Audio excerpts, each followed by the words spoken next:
Hi, MC Bling Daddy here with the 8th video in the CBC Coding Engine series. Since each video in the series depends on previous segments for explanations, you may want to review previous presentations before you continue with this one.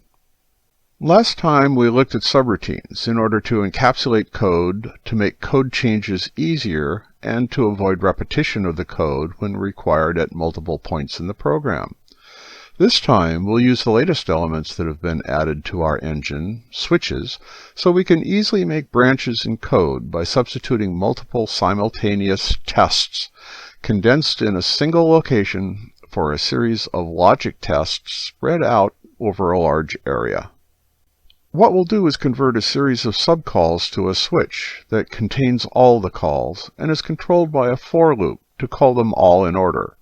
So the subcalls you see will be removed, and to make the demonstration clearer, the subs will be made to extend their line of blocks more than just the one, as they now do. First thing we'll do is insert the new loop.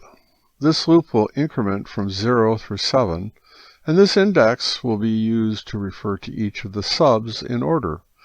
To see how to use the engine for loop functionality, see videos 5 and 6 in this series.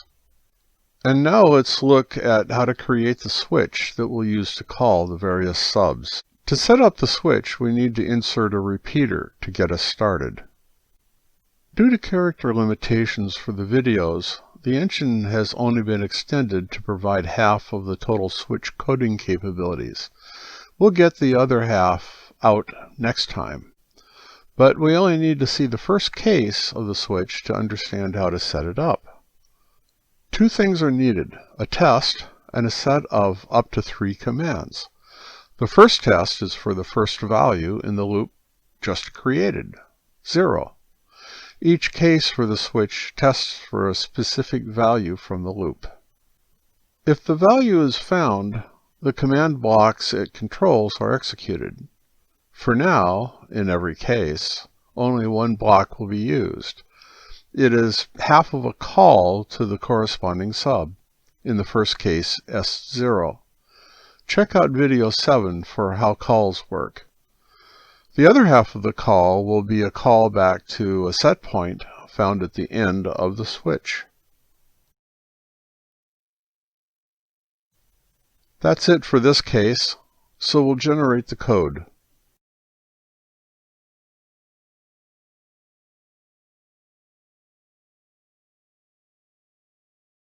We'll check out the code for this case to see how things are set up. Remember, this is only the first case and 3 more must be added. And we have only half of the switch coding capability currently, and it extends to the right of the coding stream. The other half will extend left. You'll have noticed that there are a relatively larger number of blocks for the case than we use for other code. That's because it mimics the if test we've used for loops.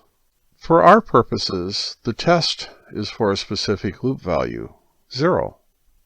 And a comparator is used, and, as for the if, it requires a gate to allow its signal through.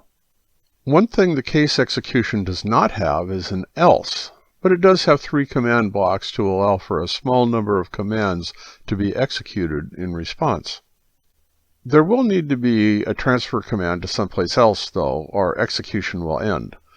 We have a transfer to sub S0, but it could be a transfer to a set point after the end of the switch, if no actions are intended for this case, but execution needs to continue. A set point will likely be needed after the switch in any case for a return from whatever subs might be called. We've covered case 0, but we need to generate 2, 4, and 6. So I'll do that and be right back. As you see, the other case execution blocks are all on the same side of the execution stream, but spaced, because the redstone signals would interfere with each other if they were side by side. We'll add missing cases on the other side next video. Some other things have been added too, the end of switch set point, and the end of the loop that is driving the switch. Note that the end of the original loop that drives the rise in levels is still there. See video 2 regarding set points and numbers 5 and 6 regarding for loops. Before we execute the code, a note. Subs 0, 2, 4, and 6 set 2 blocks each, going to the east, north, west, and south. We saw those changes earlier in this video. See video 7 for how that works. And we'll give ourselves a vantage point to monitor code execution in the switch. Now let's see what happens when we set the program going. If you want to monitor the progress, you can look at the right side of the screen and look at the current index value. And you'll notice that the switch executions go in order as the minecart goes around its circle. Note that loop 2 that drives the switch is set to go from 0 to 7 in increments of 2. After it gets to 6, however, the index is set to 8, which is beyond the scope, 7, of the loop, so the loop quits instead. That's it for now. We'll add in the rest of the switch cases 1, 3, 5, and 7, and do some fancier stuff next time. Please join me. Thanks for watching.